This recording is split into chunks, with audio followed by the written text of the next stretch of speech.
বাবুগঞ্জ, মুলাদি, হিজলা ও মেহেন্দিগঞ্জের 4 উপজেলার কয়েক লাখ মানুষের অন্যতম ভরসা মিরগঞ্জ মুলাদি নদীপথ। প্রতিদিন যাত্রী ও পণ্যবাহী যানবাহন পারাপার হয় এই রুট দিয়ে। কিন্তু শীত এলেই নদীর পানি কমে, সৃষ্টি হয় অসংখ্য ডুবোচর। স্থানীয় সূত্র বলছে, কিছু স্থানে নাব্যতা নেমে আসে প্রয়োজনীয় গভীরতার নিচে। ফলে নির্ধারিত চ্যানেল পরিবর্তন করে প্রায় 1 কিলোমিটার ঘুরে চলতে হচ্ছে ফেরিগুলো।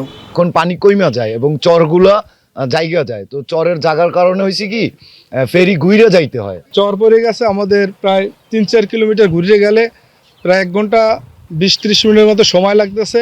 এর লেগে আমাদের অনেক ভোগান্তি, আমাদের কাঁচামাল থাকে, মাছ থাকে, এই মাল নষ্ট হয়ে যায়। সমস্যা এই যাত্রী পারাবার আবার চিল্লি করতেছে, ঘুরিয়ে আসা লাগে।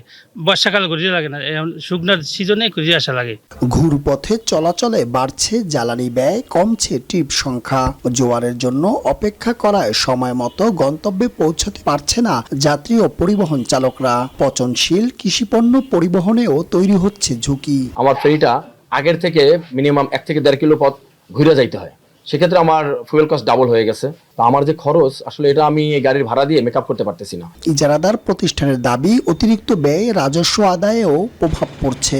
সংকট সমাধানে পরিকল্পিত ও নিয়মিত ড্রেজিং এর কথা জানালেন নির্বাহী প্রকৌশলী। মিরগঞ্জ ফেরিঘাটে যে নাব্যতা সংকটজনিত যে সমস্যাটা উদ্ভূত হয়েছে, আসলে আমাদের কাছে এরকম ইনফরমেশন আসে না। তো যদি এরকম হয়, তো আমার ধারণা জিনিসটা সাময়িক, এখন শুকনো মৌসুমের কারণে হয়তো আটকে যাওয়ার যে বিষয়টা হতে পারে, এটা নতুন পানি চলে আসলে তারপর হয়তো আবার এই প্রবলেমটা থাকবে না। অন্যদিকে বরিশাল ড্রেজিং বিভাগ জানিয়েছে, আনুষ্ঠানিক চাহিদাপত্র পেলে প্রয়োজনীয় সমীক্ষা করে ব্যবস্থা নেওয়া হবে।